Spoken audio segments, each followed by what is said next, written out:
Thank you. So this is my first time meeting you. And how's it going here today? It's great. Feeling some resonance with it? Very much so. Did your question evolve since you wrote it on the page? Just a little bit. Because, of course, we're all getting the messages to our personal questions. Yes. Just by hearing this all. Yes. So before it started, I thought, well, I could ask about if I'm doing the work to fulfill my life purpose, to be of service. Am I moving forward in that? That's a question I had. Yes, but there's something in there that we want to talk about even more than the bigger question, which is what is of service? Because we have a new definition of it today that we've never had before as a result of what we were talking about here today. You want to know what being of service is? It's having your vacuum cleaner plugged in. It's being plugged into the source so that source who is flowing to you is being received enough by you. In other words, the influence of source is resonating with you. That's what service is. And that's the only thing that service is. Source is always of service to you. And think about why. When you have negative emotion, the reason you feel negative emotion is because you're having a thought and your inner being won't join you. That's service. That's staying in resonance with who you really are and what you really want, so that if you want to feel good, you've got to find vibrational resonance with that. That's service.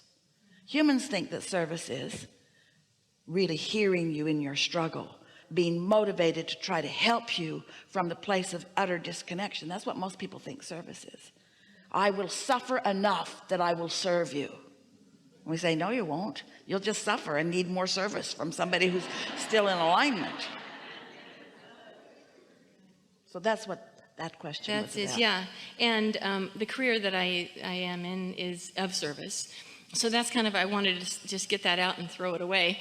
I wondered if you have a message from me. Yeah, don't throw anything away.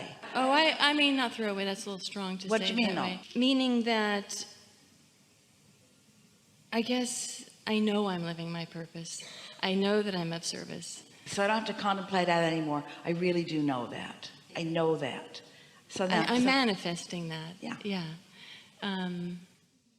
It's really fun when you know it even before you manifest it. That's when this really starts going and blowing for you. When you know you're hooked in, and even though there's not a manifestation that's happening right now, this red hot minute, you still know. Esther loves manifestations. You all do. But you got to love what it feels like on your way to one too. That feeling of anticipation, that feeling of absolute knowing with no evidence. Oh, that's the best there is. That feeling of absolute knowing and no evidence. And people say, why are you so happy? And you say, I can't explain it to you. Good things are coming to me. How do you know? I just know. Well, you're dumb. I know. And I don't care. I don't need evidence. I don't need tangible evidence. I've got vibrational evidence. I've got emotional evidence. I feel high and happy. Why? I don't know. Because good things are coming, because I'm in alignment. Yeah.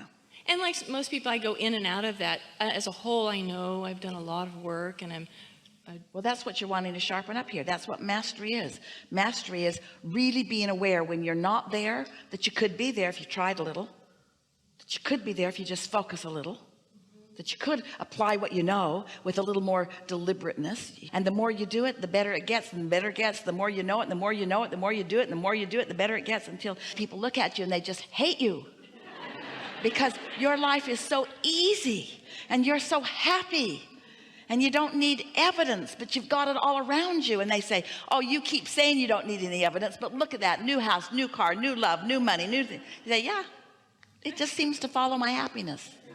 Yeah.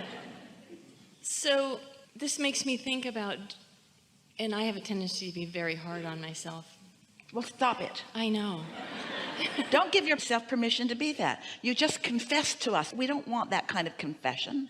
That was my precursor to say, meditating as often as I do, is that enough? Doing such and such, is that enough to... Are you happy all the time? No. Then it's not enough. Okay. Next. So if I So if I sit a little longer, there'll be a day when I'm happy Not all longer, the time. but more consistent, and more consistent understanding what you're doing. Don't sit like our friend was sort of describing, trying to receive a message before you're ready. Sit with the intention of quieting your mind. Sit with the intention of just letting go of thought. Sit with the intention of allowing, in the absence of resistance, your vibration to rise and resonance to happen, and then ideas to begin flowing. Understand what meditation is. Meditation is the way you let your inner being teach you alignment. That's what meditation is.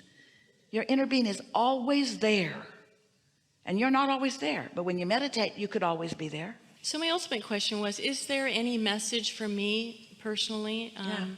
Meditate every day for 15 or 20 minutes, and in that 15 minutes you don't feel that you've quieted your mind, don't stay longer, because now you're just having a battle with yourself.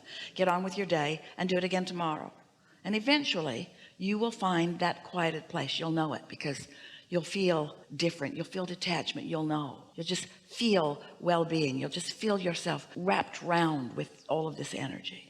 I do somatic meditation, which is really going into the body and sort of breathing and expanding in parts but blanking out. Well, the reason that we encourage the releasing of thought is because your inner being knows exactly where you are in relationship to everything, and will offer the influence to your body. Sometimes people get so involved in meditative processes that their minds are so active they never really accomplish alignment with their inner being. They just accomplish alignment with the book they're reading. We want you to accomplish alignment with your source, who's real time, in real now, offering you whatever you're asking for in your vortex, whatever your cells are asking for in your vortex. So I've unconsciously pulled in the life that I have today, which is 56, no children. Unconsciously? Well, because if in the fact that we manifest what we truly want. I have said all my life I've wanted to be a mother, and I've made decisions and taken action that did not manifest that. But you've also said that you want to be of service, and it's like the same thing. It comes from the same place. You see what we're getting at? A desire to be nurturing, to be uplifting, to be of value. And so sometimes you are speaking more literally than you really intend.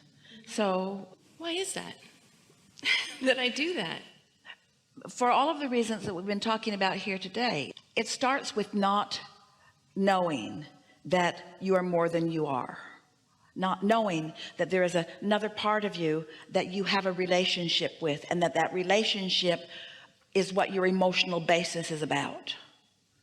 And so a lot of people are there. Most people, in fact, are trying to guide themselves based upon what others think or what others have decided for them.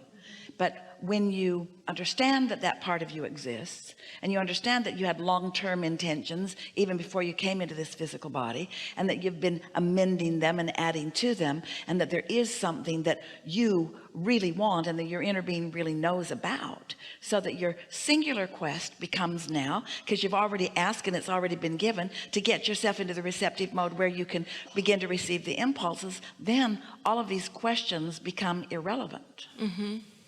Why is it that we are afraid of becoming a very powerful self? I can personally attest to that. I have a fear about being a very powerful woman. Well, we don't believe you. We think that's just things you're making up because you don't think you are. And so you're just explaining why you're not what you really want to be by saying, I guess I don't think I really wanted to be it. There's a part of me that believes I am.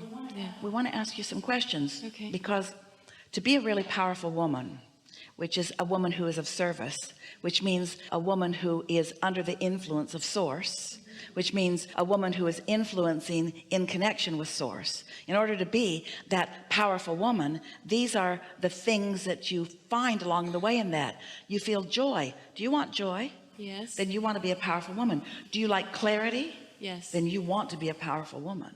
Do you like insight into things? Then you want to be a powerful woman.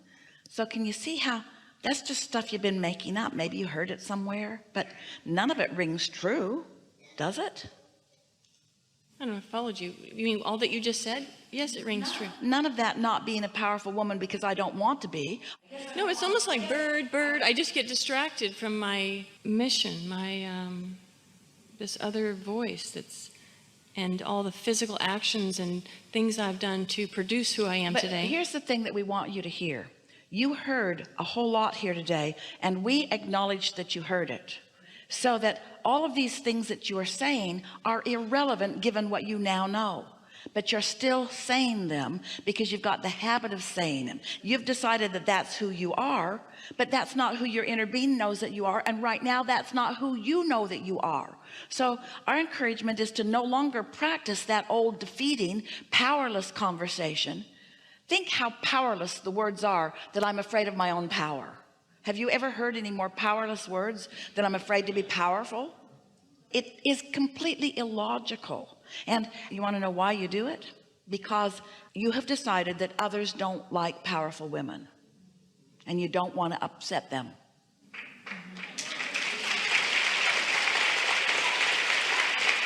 And that's because you and almost everybody else, you're catering to what they think instead of to what you think. You're not keenly aware of your guidance system, and so you're not listening for your guidance system, and that's why you call it unconscious.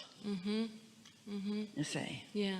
But now, feel how different things feel now, just because of the resonance that you've been feeling as a result of the conversation here in this room, and most specifically the conversation right here and now.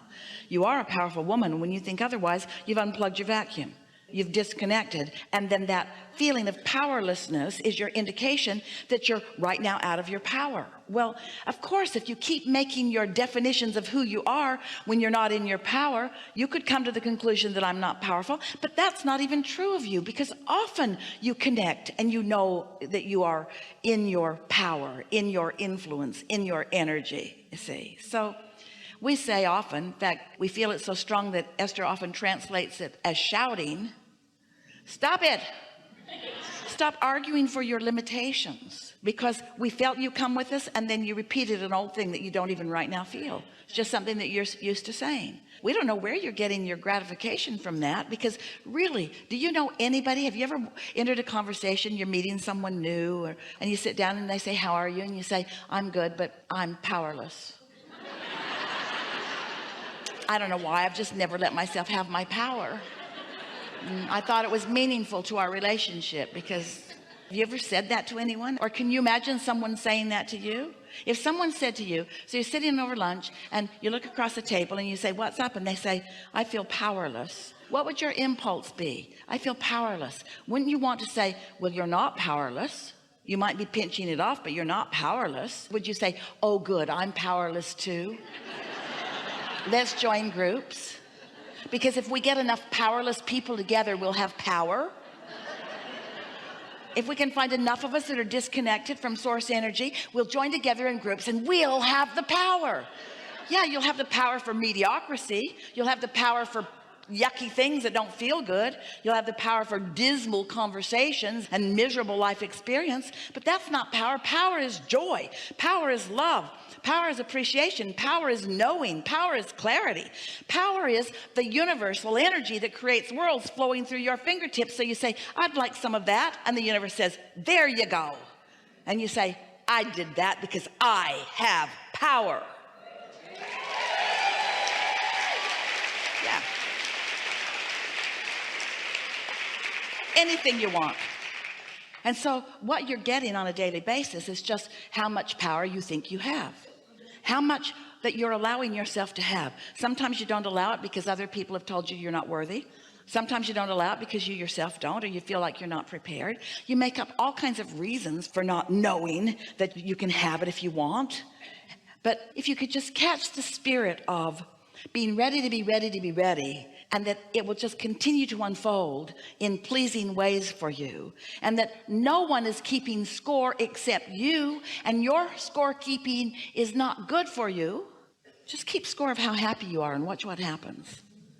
I was way happier today than I was yesterday. Ooh, I had so many happy moments today. Start keeping track of things that really feel happy, the moments of true happiness, and then watch how things just start shaping up for you.